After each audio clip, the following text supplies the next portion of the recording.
Hello and welcome to CLEA'S World. I am Clea, and today I would like to share with you more of the information I've received from the 25th dimension during my last QHHT Hypnosis session.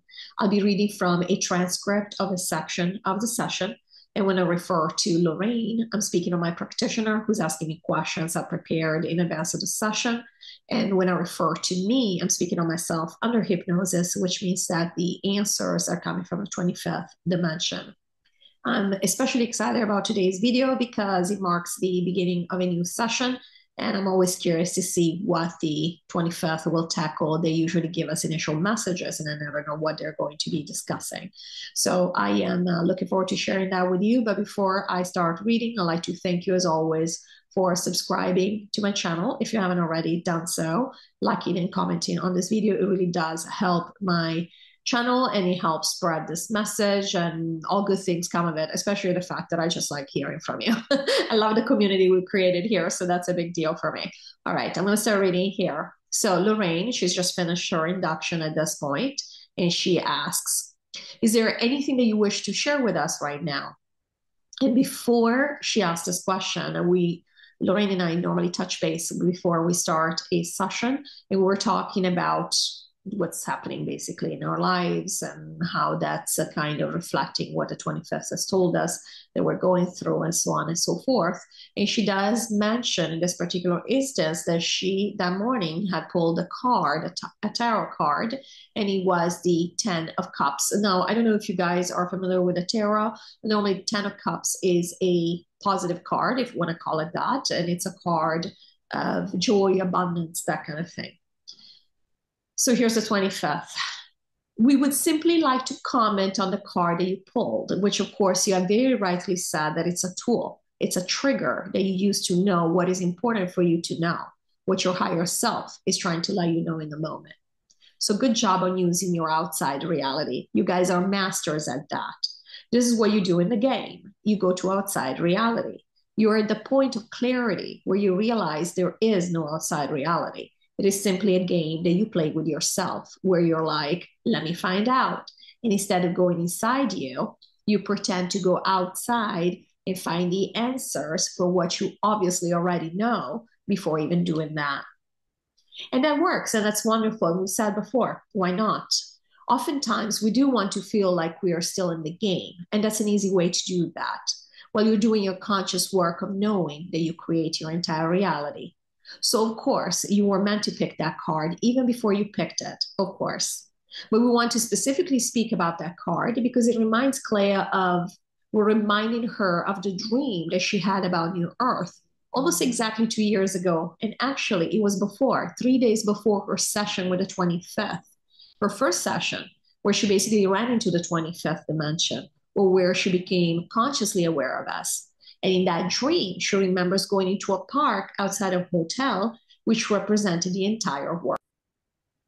We have spoken about this dream before, so you can refer back to that video, but just to summarize. She was in New York, which of course she has since realized New York stands for New Earth. And she was in this hotel with all kinds of people around her, some sympathetic, some that were neutral, even to her applied for help when she tripped on a staircase, all the things that happened in the dream. And then she comes outside of the hotel, comes into a park that's right outside. And all of a sudden, she walks past a tree and she realizes that she's on New Earth. And that image that she saw is very similar to the 10 of Cups. Now, that tarot card reminded her of that image with the lights and the colors in the sky, in the air, basically. The air was very rarefied. And so we're telling her that the reason this card came up is very much related to what we are looking at right now, because we are right now on par to finish the project we've stayed behind to complete. And therefore, as far as how you guys believe you want this to go, as soon as you're done with this project, you will move on. Now, I already said, this is based on what you believe right now. If you change your mind after this project is done, perhaps you feel like there is an opportunity for doing something else that is incredible as you've done with this project, then you might decide to stay. But right now, you don't believe that's the case because, as you know, there are less and less people here, less and less essences, and therefore you're not truly interested in making all this stuff happen on a planet that basically is pretty much empty. There is only a handful of you left. And therefore, for that reason, we don't expect to stay. But again, this is really something that can change, and we don't want you to hang your hat on it. But we do want to translate to you what your intention is currently, which is this is the project you're interested in. This is the only reason you stayed past the original takedown deadline when everybody else pretty much was gone. And so right now, you don't believe there will be anything else that will be worthwhile for you to stay behind longer. And this fact that you are by yourselves, there's only a handful of you. And we're saying a handful in terms of percentage terms compared to the amount of people we had on this planet in the beginning. It really is very disheartening to many of you. And it's becoming so obvious, even to people that don't want to think consciously about what is happening, that it's becoming really hard to cope with. And for that reason, you don't expect that you're going to want to stay longer because nobody's coming back here. There's nobody incarnating here at this point.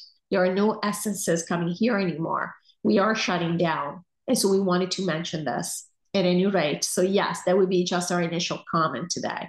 We don't have a specific message in general terms. We just want to say that you are on par with what you were planning on doing. So everything is going according to your plan. The recall is around the corner. Not only you knew that this would happen, we've told you now for several weeks, if not months, that this was our signpost, but it is actually around the corner. We want to tell you that. The energy is, they're trying to say like coagulating.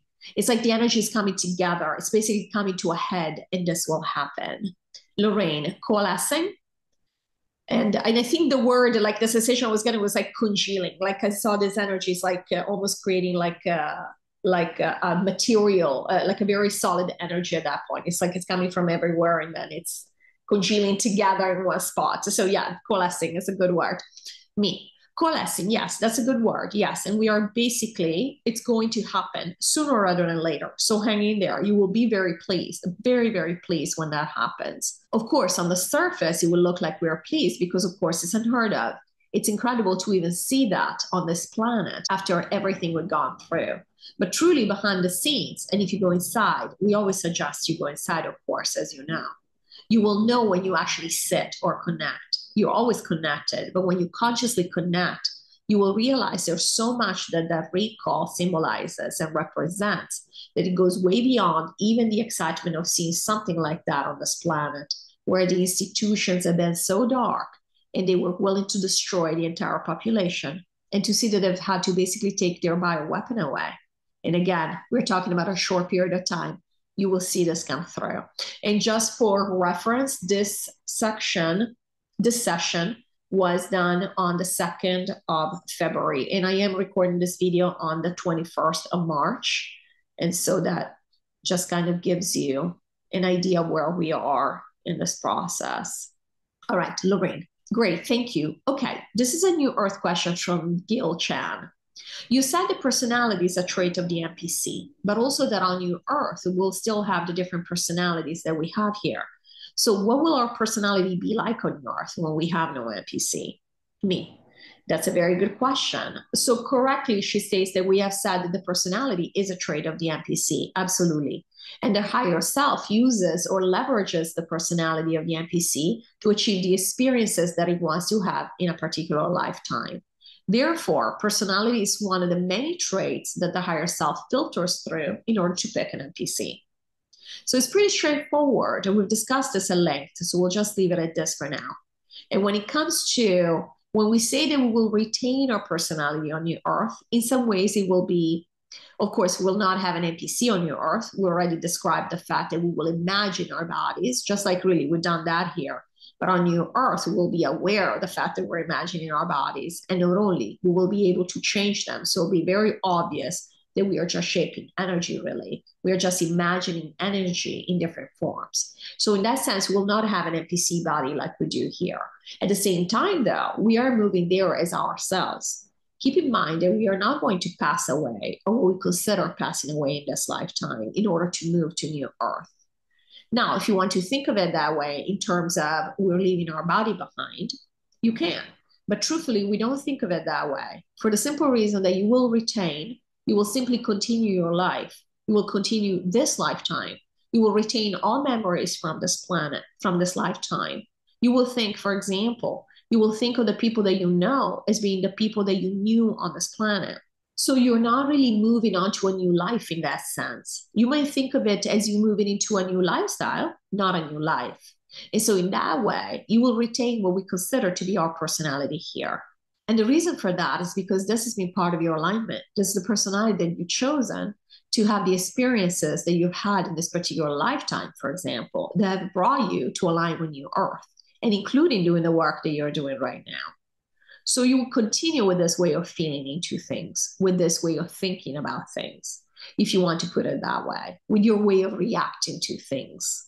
Of course, things will be much more mellow and much more high vibrational once we get to New Earth. Clearly, the energy of this planet has been so dense, and it will be nothing like it on New Earth. So it will be very different. It will be very different in that sense, but you will still be you. And so you will have certain tendencies, certain what we like to think of as instincts, certain ways of coping with certain pieces of information.